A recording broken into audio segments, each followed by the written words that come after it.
Hi Cancer! Welcome pa sa ating channel. At ito ang inyong weekly Kabay Tarot reading for August 12 to 18, 2024. This is for your career and money, Cancer. Please be reminded kung nakaresonate kayo, comment down. Kung hindi kayo nakaresonate, ibigay niyo po sa iba kasi general reading po ito. This is for you, Cancer, ngayong August 12 to 18, 2024.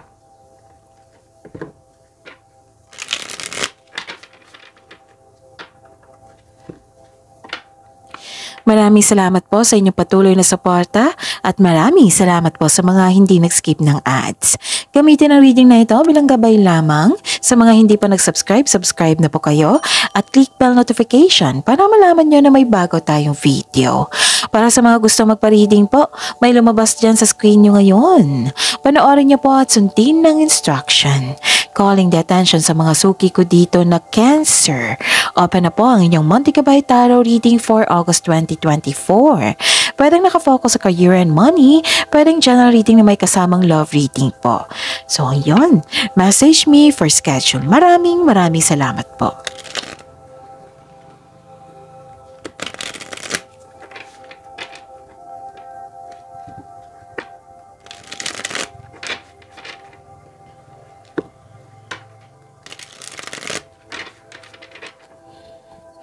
Para po ito sa inyo, Cancer, sa career and money nyo po, ngayong August 12 to 18, 2024.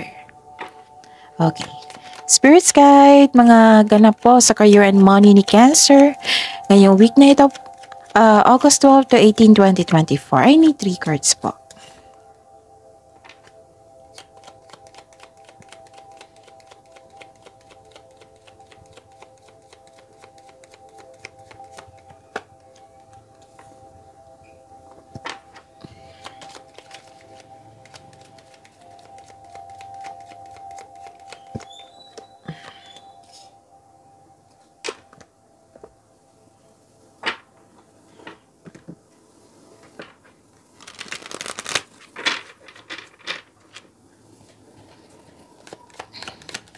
Spirits Guide, message po para kay Cancer sa career and money nila ngayong August 12 to 18, 2024.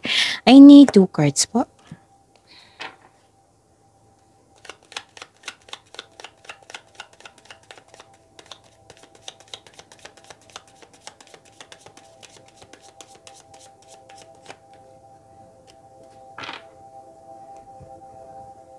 Okay. Cancer, this is your career and money for this week, August 12 to 18, 2024.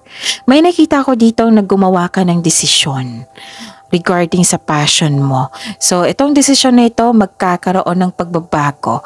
May closure na ganap, pwedeng end of contract or nagkaroon ng change of career. Nagpasya ka kasi parang nabibigatan ka, pwedeng hindi mo nagusto doon sa kasalukuyang trabaho mo, tapos nag-decide ka na magkaroon ng career, change of career, yes. Nakikita ko dito yung transformation, transition, okay, this is closure also, yes. Nagpasya kayong para sa pagbabago, okay? Sa inyong decision, sa inyong nagawang desisyon, may pagbabago. At nagkaroon po ng meeting for this week. Okay? Yon. Ang message po, okay. May reminder po ang card dito na wag po daw kayong, iwasan nyo po daw magalit. Iwasan nyo po daw magalit kasi baka ma-stress kayo. Okay? Yon. Tapos wag po daw maniwala sa chismis. Alamin nyo muna kung totoo ba yan. Okay? Again, may decision ngayon regarding sa inyong passion, may transformation. This is a new beginning, bagong pag-asa, bagong simula, and may meeting. May nakita ko, okay. May message po para sa inyo, bright ideas. Gamitin mo daw yung ideas. Ideas na binigay sa inyo, wishes, I consider that is a blessing. Yes. Have an innovative new inspiration. Take Test new ideas and break out fast. Take action on your ideas. So, may binigay sa inyo na blessing, which is ideas. Bigyan niyo po daw ng aksyon. Sabi po ng card dito. Siyempre, kung gagawa kayo ng aksyon, may kasamang konkretong plano yan. And nakita ko dito, take on the role of a leader. So, it might be yung nagpasya kayo magkaroon ng changes, diba? Pwedeng tinanggap mo yung opportunity na yung opportunity na yon is a leadership role. Pasensya na po kung nabulol ako. Again, kung yung in-offer sa inyo is a leadership role. So, sabi po dito, take on the role of a leader and everyone will respect you. Be self-confident. Kailangan nyo daw maging confident. Yes. And I consider this is a go signal para sa mga matagal mo ng plano, ideas na gustong gawin. Kailangan mo magbuo yung loob mo dito magiging confident kayo and take an action with courage. Spirit's Guide, ano po yung energy ni Cancer? Ngayong August 12 to 18, 2024.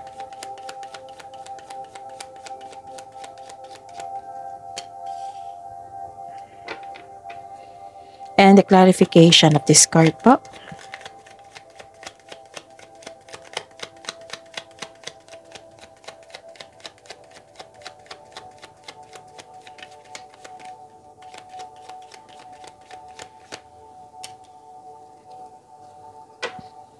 Okay. This is a daily reminder. Panoorin niyo po yung last 4 days gabay tarot reading niyo po. So, yung sunod-sunod na date. Like for example, napanood niyo ito ngayong August 12, 2024. Panoorin niyo po yung August 11, 10, 9, 8. Kung may nakita o narinig kayong repeating message, kailangan niyo po iyan bigyan ng atensyon. Kung maaari po, bigyan niyo po ng solusyon at aksyon. Again, calling the attention sa mga suki ko dito. Na Cancer, open na po ang inyong monthly gabay tarot reading for August 2024. Pwedeng nakafocus sa career and money, pwedeng general reading na may kasamang love reading. Message me for schedule. Maraming salamat po, Cancer. Okay, kamusta ang energy ni Cancer? Wow! Ang ganda. Nakikita ko dito na may cycle. Diba sabi ko sa inyo may changes? May cycle dito. May pagbabago, may new beginning. Alright? Nakikita ko dito na changes. Yung sabi ko kanina, changes. Completion of cycle. Nakatadahan na to sa inyo. Nakitang-kita ko dito na you are happy. Okay? This is good luck and good karma. Ang ganda. Ang ganda naman to. Cancer. So this is a blessings, good fortune, job opportunity, at unexpected wealth, financial stability. Again, this is blessings good fortune po, job opportunity. Okay? Kasi may in-offer dito, 'di ba? So dalawang card na po nagsabi niyan. That is a repeating message. So may unexpected wealth then and financial stability. Kung gipit kayo ngayon, may parating na blessings na makapagbago sa iyong kaperahan. Kung jobless kayo ngayon, may unexpected job opportunity na darating. Mayroon ding malaking pera na matatanggap mo, which is expected nyo po ito, dumating na. Whether marami kang clients, customer, project, maraming benta, or ito yung inaasahan mo ng sweldo, yun. Or return investment. Yan, ang ganda. Ano pa? Okay. May concern lang kayo sa hindi marunong magpahalaga. Tapos, kakausapin mo itong taong ito. Okay? Spirit's Guide. Possible blessings po na ma-receive ni Cancer ngayong August 12 to 18, 2024.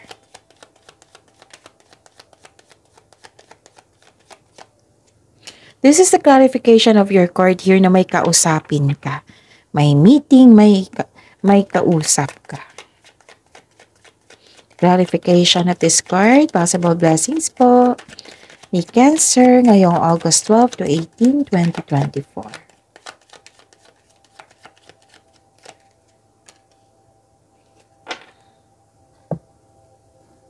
Okay. Ganda nito ha. Okay.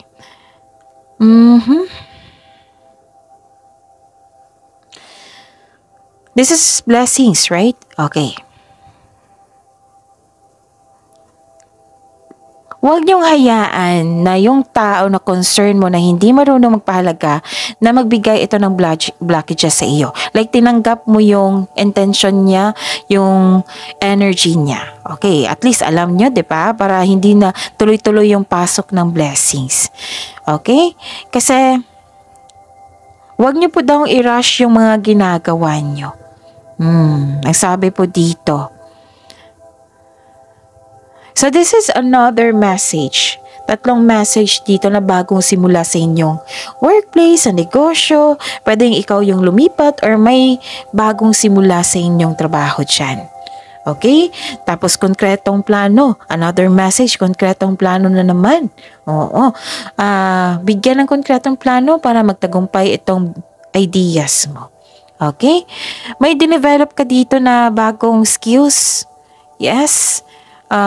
Basta sobrang tutok mo dito sa trabaho. You're putting effort without rushing. Yun lang yung paalala ha, na iwasan nyo. Huwag nyong tanggapin yung bad energy ng kapwa mo na hindi nagbigay ng halaga. Okay? Kasi nakikita ko dito parang ayaw kanyang maging successful, ganon. So iwasan nyo siya ha, at least alam nyo para tuloy-tuloy yung pasok ng blessings po. Nakita ko rin dito na, okay. So, another card na nagsabi dito, this is a repeating message. So, yun ha, bigyan ng attention, bigyan ng aksyon. This is opportunity, okay? Na binigyan mo ng reaction, action, quick action to Isa o maraming alok na opportunities, okay? Maraming opportunity, maraming alok o idea na darating sa iyo. Ang ganda nito ha. Pwede yan, solusyon sa problema mo, sagot sa inyong mga katanungan. Makabuild kayo ng decision dito. What I meant is, makabuild kayo ng konkretong plano kasi marami kayong ideas ngayon. Sobrang busy nyo sa trabaho. Dalawang card na nagsabi dito na sobrang busy nyo sa trabaho. Iwasan lang yung magalit. Diba? Yung reminder dito, tuloy-tuloy yung trabaho mo. Iwasan nyo lang magalit. Kasi baka yan yung, kung magalit kayo, yan yung magbibigay ng blockages. Kasi may tuloy-tuloy ang pasok ng blessing sa inyo, Cancer So yun, exciting new opportunities to ha. At nakikita ko dito na financial stable ka na, nagkaroon ng abundance sa kaperahan mo ngayon. Ang ganda. Kasi ilang beses na lumabas dito na may parating sa inyo which is expected nyo po ito. Wow. Abundance. Claim nyo yan ha, Cancer.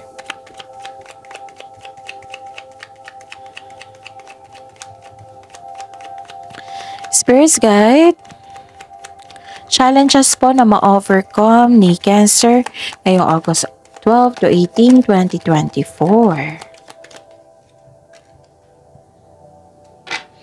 And the clarification of this card.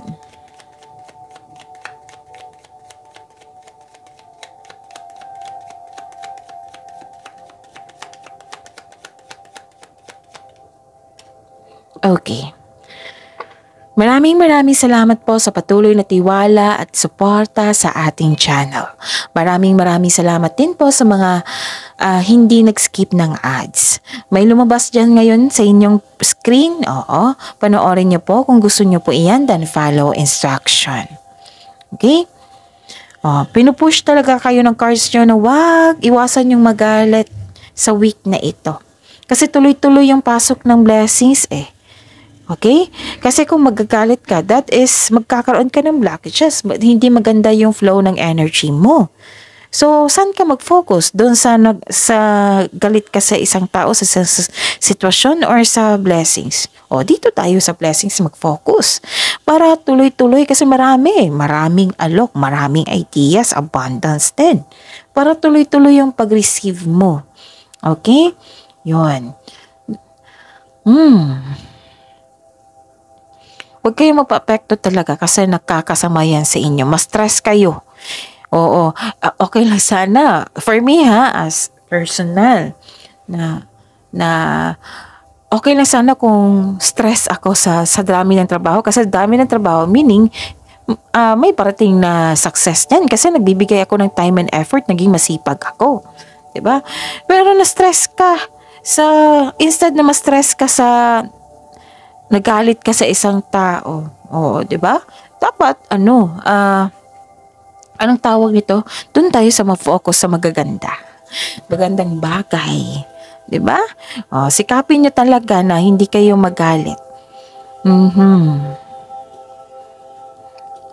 At may nakita kong end of contract dito, some of you. Pero don't worry kasi nakita ko dito yung maraming alok. So, bigyan ng action nga. Kaya, dito pa lang So, bigyan ng action para may dumating sa inyo. Oo, na opportunities. Okay? Kasi ang challenge dito na ma-overcome po. May away Oo, sa kasamahan mo dyan. Yung sabi ko sa inyo, huwag kayong mag-focus sa ganyan. Instead kayo mag-overthink sa ganyan or worried kayo sa ganyan, i-pray nyo. And tuloy kayo sa inyong focus dito sa inyong gawain. Okay? Kung mag-focus ka dyan sa pag-aaway, kung worried ka dyan, ano yung ibibigay niya sa iyo? Sakit ng ulo. Kung mag-focus ka dito sa binigay na ideas na go signal sa iyo, na gawin mo ito, Cancer, kasi magbibigay yan sa inyo ng growth and expansion, financial stability. Saan ka mag-focus? Dito ka. Kasi in return, may babalik sa inyo, which is sobrang ganda, di ba? Abundance. Instead na mag-worried kayo, i-pray nyo siya kay God. Kasi hindi mo control na, di ba, naging salbahe yung tao sa inyo. Hindi mo yan control, hindi mo yan inutos na maging salbahe siya. Hindi mo siya pwedeng utusin na magbago siya. Kasi kusa we have our freedom, free will. So, instead na magbigay kayo ng negativity or sa inyong sarili, i-pray nyo siya. Kasi praying is a very healthy sa atin. Okay? I-pray nyo, isumbong nyo kay God, tapos i-pray nyo na sana overcome nyo, sana ma-realize niya, ganun. Tapos, God, etong taong ito, surrender ko sa iyo kasi nasaktan ako, ganun. Sana magbago siya. And I'm hoping makausap ko siya soon na para magkaayos kami. Focus ako dito, God, sa binigay mong blessings. Ganun. Hingi kayo ng divine assistance, Cancer. Okay? Kung may end of contract, that is a very normal na malungkot ka kasi comfort comfort na yan. Alam mo na yung routine. Itong pagbabagong ito, yes, that is very busy kayo kasi maraming bago. Alam nyo naman yung chances, that is chances itong new beginning Marami tayong matutunan pa dyan. Mas mag-grow tayo. Okay? Okay. And kung ma-overcome nyo ito, okay? Hindi, ma-overcome nyo talaga ito. Kasi ang tanong is overcome Ma-overcome nyo yan. Okay? And nakita ko dito, after nyong ma-overcome ito, kampante na kayo. Kitang-kita ko dito yung wealth and generosity mo. Financial stability, again, repeating message to. Claim nyo talaga. Cancer, claim nyo tong financial stability. May binigay sa inyo. This is a clarification of your card here. Diba? May sabi ako sa inyo dito. Take on the role of a leader. May binigay sa inyo na opportunity. The leadership role. Tanggapin nyo po daw. Kasi mas lalong tataas yung tagumpay mo sa kaperahan. Yung katatagan mo, naging stronger ka nang dahil sa challenges na ito. Nasa iyong kamay na Ang pagtaas ng tagumpay sa pananapi at katatagan ay nasa iyong kamay na. Okay? May bibigay ng tulong sa inyo or pwedeng tulong na mamuhunan po para palaguin yung layunin mo sa buhay. Pwede din business partnership po ito. So marami ha. So again, pag-isipan ng mabuti, ang daming blessings na pumasok sa inyo, Cancer. Huwag kayong mag-focus nga. Dito pa lang, di ba, may sabi ang card na remind lang, umisawasan nyo magalit. Okay? Yun. That's it. See you tomorrow, Cancer. Please like, subscribe, and click bell button for notification para updated po kayo sa daily tarot reading natin. Maraming salamat po.